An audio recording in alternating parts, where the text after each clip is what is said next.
Первые шаги на главной сцене Центра культурного развития. Строители проверяют прочность укладки ламината. Скоро на этом покрытии будут выступать творческие коллективы Гудермеса. Одновременно устанавливаются зрительские кресла, которые будут расположены на первом и втором этажах актового зала. Всего около 200 посадочных мест.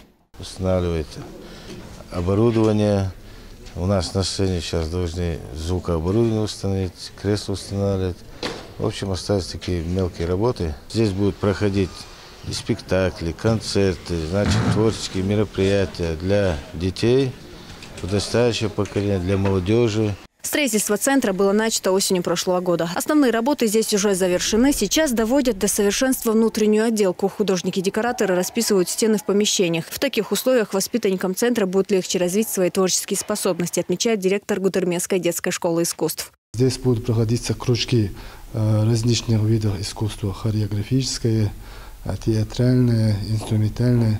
Здесь расположены разные кабинеты, где ребята могут себе позволить заниматься спортом после кружков, где могут проявить себя на сцене своими творческими навыками, способностями.